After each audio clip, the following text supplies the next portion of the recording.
John Maxwell once said, "Leaders become great not because of their power, but because of their ability to empower others." So throughout high school, I was on the cross-country team. I worked hard in practice and ran hard in meets, just like all my other teammates. In my senior year, I was rewarded by being named team captain. This is my first time taking on an important leadership role where I had a group of people looking up to me. Therefore, instead of bossing them around, I simply allowed my actions to speak for me. I, of course, would encourage them before the race, after the race, and during the race.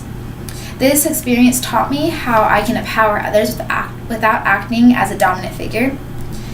And although I took on a very small leadership role, there are other leaders throughout the world who make positive and negative impressions and therefore are given the title the greatest leaders. Therefore, I narrowed down the greatest leaders of the world and have chosen my top three. My top three include George Washington, Abraham Lincoln, and Adolf Hitler.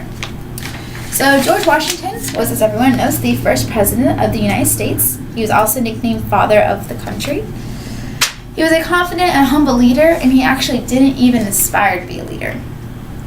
He was a major in the French and Indian War, and people might think that the French and Indian War were French and Indian fighting against each other. It was a French and Indian against the British. The British called George Washington to stop the French from taking over the Ohio Canal, because them taking it over meant that British couldn't ship their cargo through it and make money. Therefore, Washington went down and took care of business. Later on, he put together the Continental Army, which would fight in the Revolutionary War and earn our independence. The Continental Army was just random people, like farmers, just people who were not soldiers. Therefore, they weren't confident in themselves. So the first battle, they lost, and the Americans started to retreat because they were like, we're not going to go through with this if we're just going to die. And Washington got up there and he said no, and he empowered them. He said, you can do this, we're going to do this, so turn your sorry butts back around and let's go get them. They turned back around, and sure enough, they defeated the British. Washington also was the leader of the convention that wrote the U.S. Constitution that we still have around today. And he was also the first and only president to be unanimously elected, meaning he didn't even need votes. He was already chosen. Everyone loved him. He was a natural leader. Next is Abraham Lincoln. Abraham was the 16th president of the United States. He listened to everyone's point of view, which in his way, that empowered people. Instead of pushing them away, not listening to their ideas, he wanted to hear what they had to say, and in turn was able to make better choices by taking in their opinions. He also had a vision for the country, and he tackled it full on regardless of who was on board with him. That was no slavery, of course, was his goal. And therefore, he came up with the Emancipation Proclamation. In 1861, the Civil War was about whether or not our countries were going to split in half in the North and South. In 1862, Abraham said, nope, we're going to make this more about slavery. So the war turned from splitting the country into whether or not we were going to have slavery or not, which in turn, Lincoln started the role for the freedom of African Americans and also saved our country from splitting in half.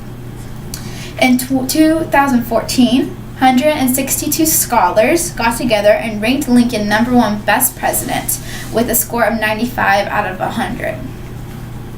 And finally, we have Adolf Hitler. Hitler, of course, is more commonly known as the dictator of Germany and also killing millions of Jews, unfortunately, but we're going to look at a different side of him. At age 18, Hitler was homeless. He was living in the slums of his life.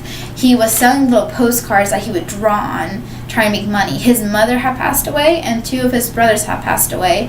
He was an aspiring artist, but was getting nowhere. And his father, they didn't have a good relationship, so he didn't want to be home. So he served in World War I later on, and that is where his patriotism for Germany really fired up. After Germany was defeated and they signed the Treaty of Versailles, Hitler was like, what are we doing? Like, we can't accept defeat. Like, we're Germany. And therefore, in 1932, Hitler took his patriotism and acted on it and rose to power in a de facto dictatorship. De facto is Latin, and it means a leader who assumes power unlawfully and unconstitutionally. He actually did run in the election 2 times, and both times was beat. But whatever the reason, they didn't really like the leaders that actually won, so they just rose him up anyways. He convinced the Germans to believe in him and believe in his beliefs and believe in him as a ruler, and therefore that's something that I believe he is a great leader for. So after reviewing all 3 of my top greatest leaders, Hitler, Washington, and Lincoln, it is clear a repetition of leadership skills in all of them. The repetition is loyalty towards their country. All of them want what's best for their country. They empower others. They empower their people to be greater and to stand up for themselves and all that. And they also tackle full on what they want to do. So they don't hold back. They don't care who's on board. They do it anyways regardless. And therefore, I think them 3 are probably the greatest leaders in my book. Thank you.